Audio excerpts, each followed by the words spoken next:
So మరి వివేకానందరెడ్డి హత్య case ఎంత పెద్ద సంచలనంగా మారిందో మనందరికీ తెలిసిందే. మరి ఈ నేపథ్యంలో మళ్ళీ వివేకానందరెడ్డి హత్య కేసుని దర్యాప్తు చేయాలంటూ ఏపీ పిసిసి చీఫ్ షర్మిలా గారు ప్రశ్నించినట్టు తెలుస్తుంది. మన దీని గురించి డిస్కస్ చేయడానికి మనతో పాటు senior journalist and doctor Durga Vadlamani గారు ఇప్పుడు మనతో ఉన్నారు. నమస్తే మేడం. నమస్తే అండి మేడం. మనం చూడొచ్చు అంటే వివేకానందరెడ్డి హత్య కేసు ఎంత పెద్ద సెన్సేషన్ క్రియేట్ చేసింది, ఎంత సంచలనంగా మారిందో అప్పుడు మనందరికి తెలిసిందే. అలాంటిది ఇప్పుడు షర్మిలా గారు కొన్ని సంచలనమైన వ్యాఖ్యలు చేశారు. అంటే మళ్ళీ వివేకానందరెడ్డి హత్య కేసు దర్యాప్తు చేయాలంటూ కూడా ఆవిడ పిలుపునిచ్చినట్టు తెలుస్తుంది. ఏ విధంగా చూడొచ్చు అంటారు? ఆవిడ పిలుపునిచ్చారంటారా?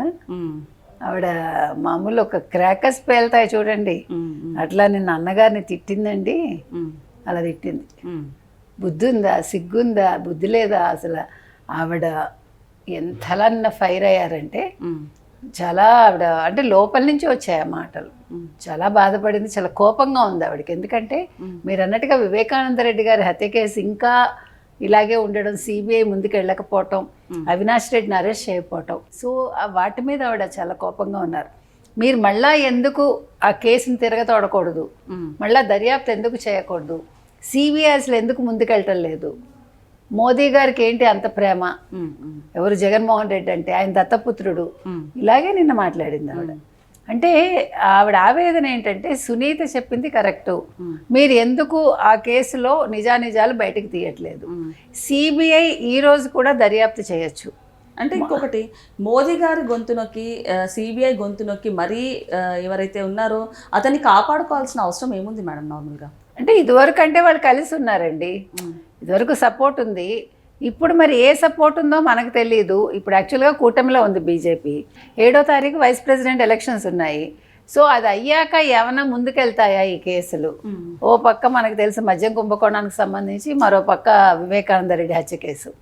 ఏది ఏవైనా నిన్న షర్మిల గారు చాలా సీరియస్ అయ్యారండి. ఆవిడ అవడంలో కూడా ఏమీ విడ్డూరం లేదు, అదొక ఆవేదన. ఆవిడకి సొంత బాబాయే కదా ఆవిడకి కూడా. అసలు బాబాయ్కి అలా అవ్వడం, 6.5 సంవత్సరాలైనా అసలు అవినాష్ రెడ్డి దర్జాగా తిరగడం అనేది, ఆవిడ అదే అన్నారు ఆ రోజు. మొత్తం అంతా అతను అక్కడే ఉన్నాడు, మొత్తం అంటే ఇప్పుడు ఆ ఎవిడెన్స్లంతా మాయం చేయటంలో అవినాష్ రెడ్డి హస్తం ఉంది కదా.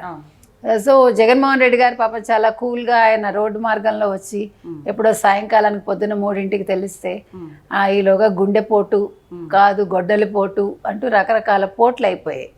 సో ఎందుకు ఇట్లా చేస్తున్నారని ఆవేదన చెందారు. మరో పక్క ఆవిడ అన్నది ఏంటంటే స్టీల్ ప్లాంట్ ప్రైవేటీకరణ గురించి ఆవిడ మాట్లాడారు. స్టీల్ ప్లాంట్ ప్రైవేటీకరణ ఇవాళ వచ్చిన అంశం కాదు, 21లోనే వచ్చింది. నీకు 22 మంది ఎంపీలు, 11 మంది రాజ్యసభ మెంబర్లు ఉండగా నువ్వు అప్పుడు ఏం చేసావు, గాడిదలు కాసావు అన్నట్టు మాట్లాడింది ఆవిడ.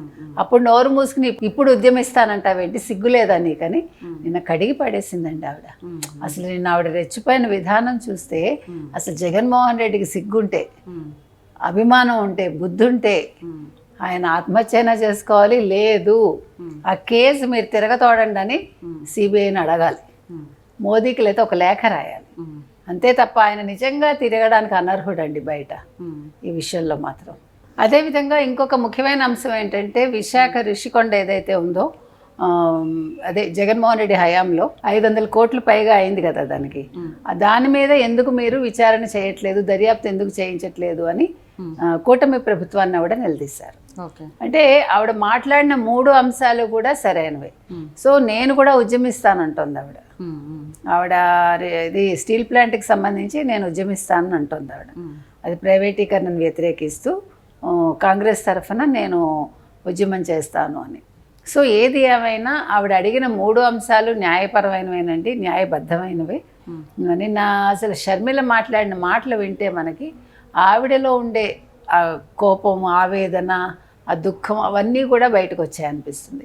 అంటే చాలామంది అంటున్నారు కదా, మీరేంటి తెలుగుదేశాన్ని ఎప్పుడు తిట్టరు, తెలుగుదేశాన్ని ప్రశ్నించరు అంటున్నారు కదా.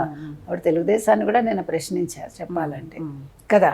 ఎందుకంటే ఈ విషయంలో, ఋషికొండ విషయంలో ఎందుకు కూటమి ప్రభుత్వం దాని మీద దర్యాప్తు చేయట్లేదు, విచారణ జరిపించట్లేదు అని అడిగారు. అదేవిధంగా ఈ వివేకానందరెడ్డి హత్య కేసుని మళ్ళా దర్యాప్తు ప్రారంభించండి కొత్తగా అని అడుగుతున్నారు మేడం. మరంటే వివేకానందరెడ్డి గారిని ఎలా చంపారో తెలుసు, ఎప్పుడు చంపారో తెలుసు, ఏ విధంగా చంపారో తెలుసు, దానికి సంబంధించిన అన్ని ఆధారాలు అయితే ఉన్నాయి.